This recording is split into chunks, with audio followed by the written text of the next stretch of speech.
This is Running Free with JH. How are you all doing? It's been about 2 weeks since the last time I checked in with you guys about how the run's going. Last weekend, I was going to check in and I got caught up in the football weekend stuff. Believe it or not, because I grew up in New England, I am a Patriots fan. Because I remember when the Patriots couldn't win anything. My senior year of high school is when the first time I saw them win something. Before that, we never won a Super Bowl. Kind of like the Red Sox, they never win. Bruins didn't really win anything.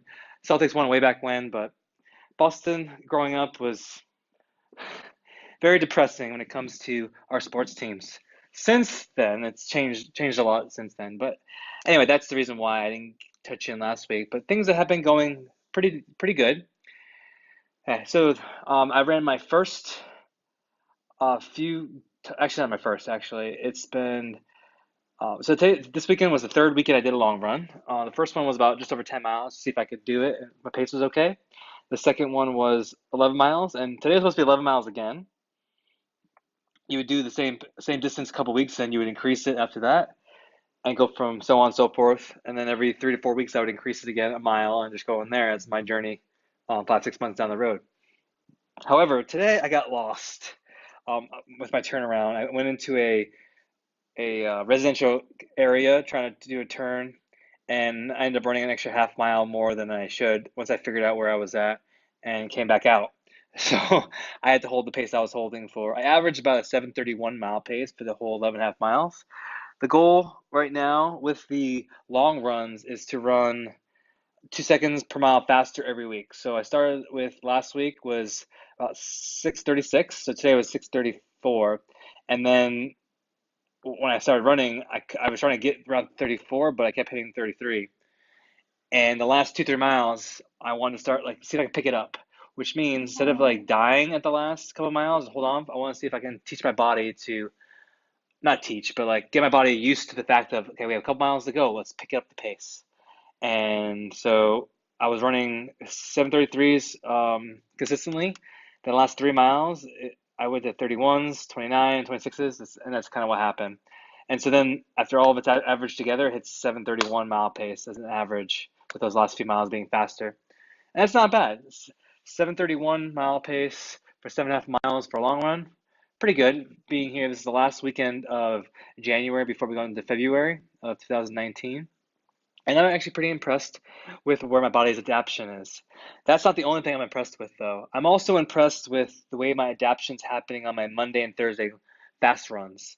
The reason I call them fast runs, I don't know if I've talked about it before, was because I've thrown the book out the window when it comes to doing all our. Some people want to do fartleks, they want to do tempo runs, they want to do intervals, you name it. They want to do all these different speed drills in order to get their paces down.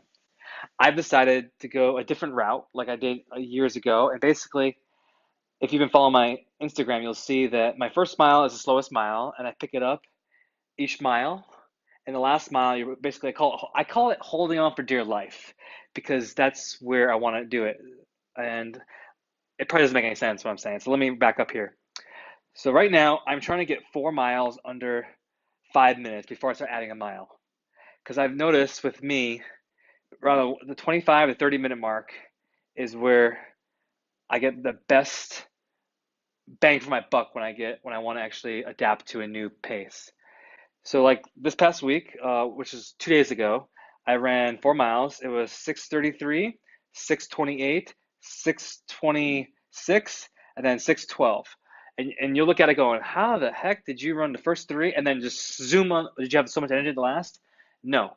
The reason that you have those split differences is you don't want to run too fast in the first mile and barely get like halfway through your run. If you're doing 4 miles, you want to be 2 miles in and go, I don't know if I can hold on for the next two. You might be able to hold on to a mile because you know you have a mile to go and you just hold on.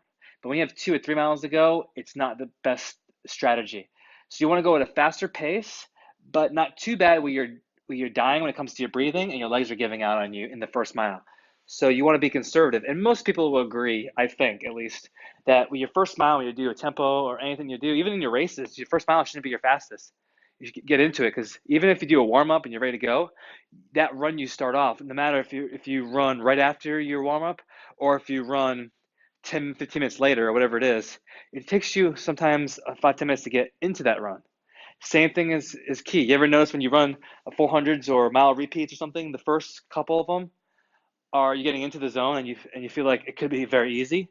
That's what you want, because by the end of that workout, you want it to get harder and harder. Not because you're going faster and faster all the time, but because you're pushing the pace and you're pushing your limit of what your body can do at that moment. So that's what I go for in these. I call them tempo runs, but I'm wondering if there's a different name for this, because it's not the typical tempo run you think of when you do. Because when you don't do tempo runs, you're trying to do the same splits every time. So if you want to do a 6 minute mile pace, you do 6 minutes, second mile 6 minutes, third mile 6 minutes, and then by the end you're holding on.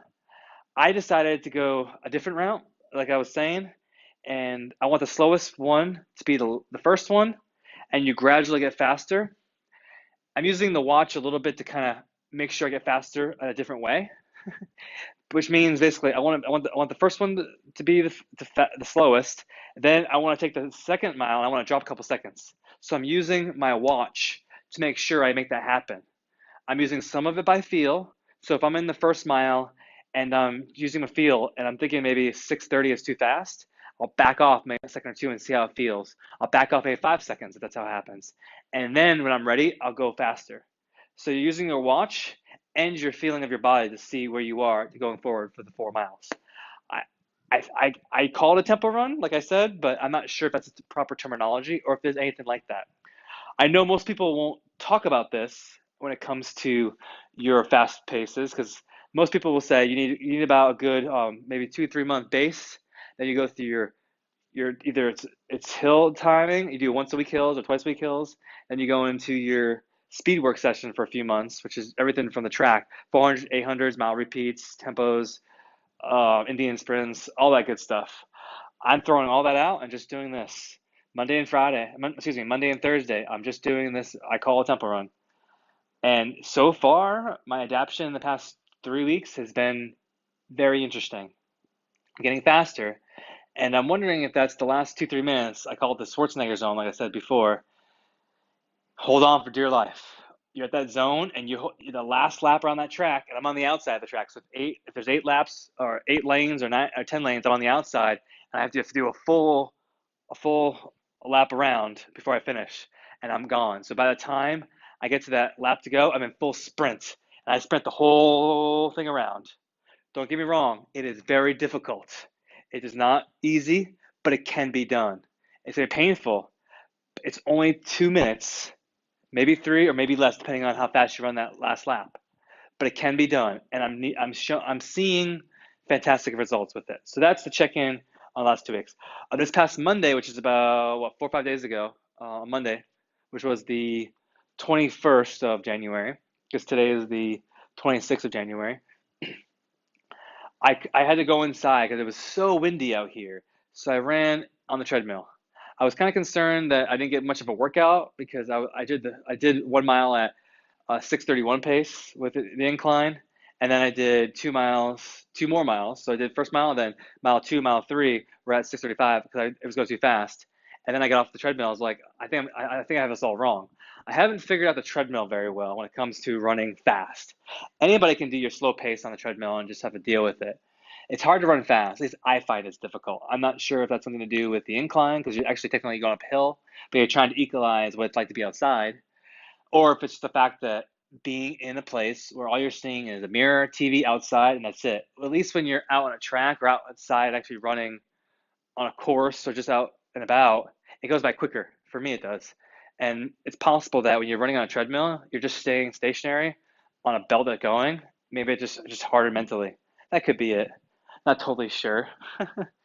But anyway, that's kind of my basic check-in when it comes to the long runs are doing well. So what I've decided to do is now this is my first long run at 11 and a half miles. I'll do this for the next couple of weeks, and I'll either add a mile to be 12 and a half or add a half a mile and be at 12 even and go up. I'll decide as we go along, but since it was every pace was at 7:33, next week we'll be at 7:31, and we'll go from there, and we'll keep breaking down, and eventually my long run will be under 7-minute mile pace. Now I haven't decided if when I get to 5-minute mile pace, do I want my long runs to be 6-mile pace? I might not. I might find diminishing returns because if you're going fast for your long and fast for your fast days, maybe it could hurt you. I don't want to get injured, so I'm gonna play it as it goes, which means see how my body feels.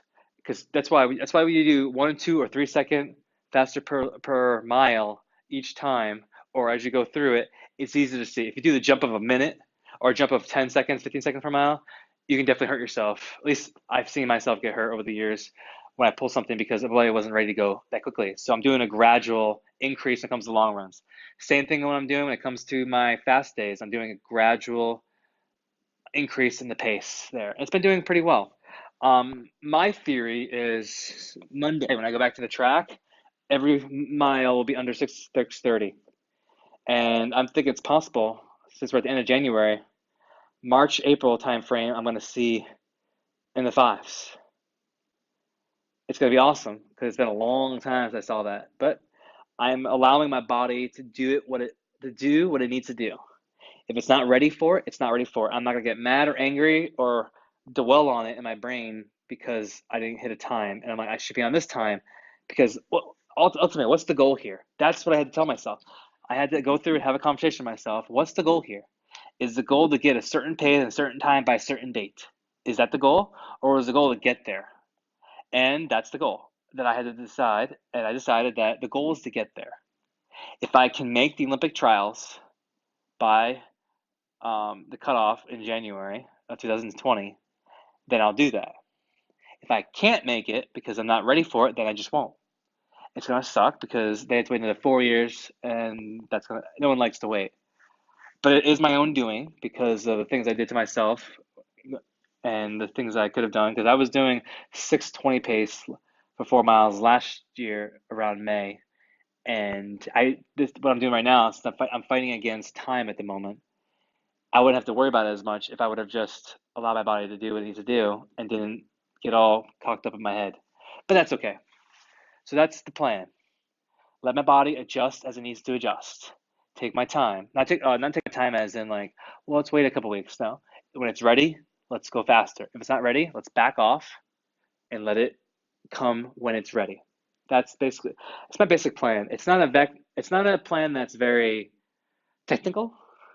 I mean, it's not hard. You have every day you're running either a fast pace, a long run, or a slow pace because you're doing recovery. It's not very much speeds. So I'm not doing all this extra stuff. Like if you read in these books where it comes to your tempo run should be run at this, your interval should be run at this, whether it's 400, 800s, 200s, mile repeats, or 2 mile repeats, or if you're doing fartleks or you're doing whatever you're doing, is different speeds, different paces, and they work. Definitely work. I'm trying to go against the grain and do something completely different that is not talked about anywhere, but I think can still work. Just like I think about the Rams and the Patriots. The Rams are free agency and they got to the playoffs doing more rest and playing more guys and sitting guys out of games more often. And you have the Patriots who played, this is my understanding how it broke down. They're more of teams. People are there for what they need to be there for. If they're not team players and they get kicked out and they get pushed somewhere else, I probably have totally wrong the analogy of how the Rams and the Patriots are playing. But anyway, I just know there's two different ways that the teams had their season go because of their philosophy of how they wanted to run their organization. Both teams made it, regardless if they made it because of whatever reasons. They're down there. They got to where they got. They made it to the postseason. They got all the way through, and they had their ways of doing it. I'm doing the same thing when it comes to running.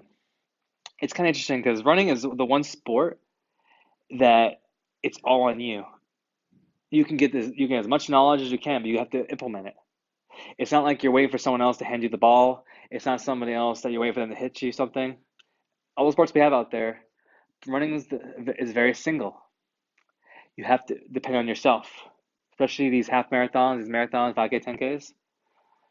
It's very single, and you have to be prepared mentally. So how I'm prepared mentally this week is I've been reading Run Fast by I want to say Hal Higdon. I can't remember that person's name. It's just getting my brain in the mode. When I'm out there on the track, I have to tell myself, What's the purpose of this run, what I'm doing right now? What's the pace? How am I supposed to feel?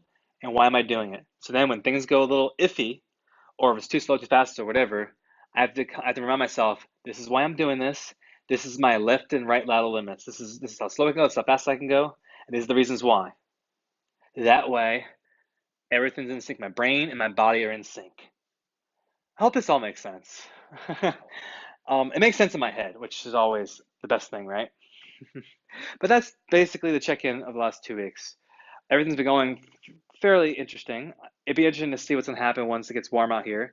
It's been very chilly, and I ran the track workout last week. It was 34, and out there, some of you guys listen to this going, yeah, well, I'm dealing with snow and blizzards, and I'm like, yeah, you probably are. I'm lucky enough where I live, I don't have to deal with that. But it still gets cold, and when you're running fast pace out there with the wind and with the cold, the wind, and all that fun outdoor stuff, it's not fun. And some of you out there who can run outdoors, you should. It's always better to run outdoors as much as you can. When it gets too cold, too windy, all that stuff, you got to go indoors. I totally get it, and that's fine. I think I'm blabbing right now, so I'm gonna stop this up right now. Please follow me on Running Free with JH. You can always email me at runningfreewithjh@gmail.com. I'm on all the socials. I'm on Facebook, Instagram, Twitter, Tumblr. Not hard to find. Love to hear from you if you have comments. And I was asked before, why do you think you can make the Olympic team, being coming from where you are right now? Yeah, and that's true. I haven't run under a 6-minute mile pace in many, many, many, many, many years. How can I, as someone in January of 2019, believe I can make an Olympic team a year from now? And I think it's simply this: have a plan, follow it, proper sleep, recovery, nutrition. Most of all, know why you're doing it. Because if you don't know what you're doing, I mean, take my situation for instance. My days start at 1 a.m. every single day. I go to work at 6 a.m. Now, you can have a different choice. I can get up in the morning, go to work, and then do workouts in the afternoon. I function better right in the morning. My workouts feel better. I probably can do workouts in the afternoon because I have done double days 2 days before when I was in the military. And I can do it. I've done races in the afternoons and stuff like that. It has happened. I have a personal preference of running in the morning and working out in the morning before the day starts. I just like that. So I made a decision that I will do all my workouts, runs, stretching, everything I need to do before I go to work. That's the choice I made. Doesn't mean that any of you have to do the same thing. It just means that's what I did. And so I actually have a schedule where I have to be in bed between 5 p.m. and 7 p.m. in order to make that 1 a.m.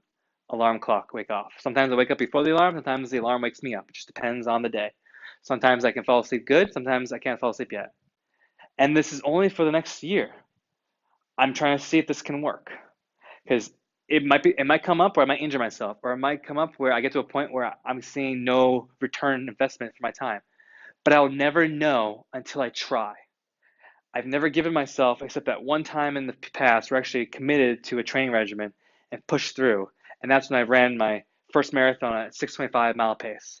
What if I did the same thing and ran 5:25 mile pace or 4:25 or whatever? I owe it to myself because this is how I'm looking at it. We don't know when we're going to die. I don't know when. One day I'm going to be dead. It might be 5 years from now, it might be 5 days, it might be 5 minutes, or it could be 60 years. I might live to be over 100. And I don't want to look back. If I do live that long, I don't want to look back. Even if I do die next year, I want to look back and say, you know what? I gave it my all. I attempted it. And these are my results.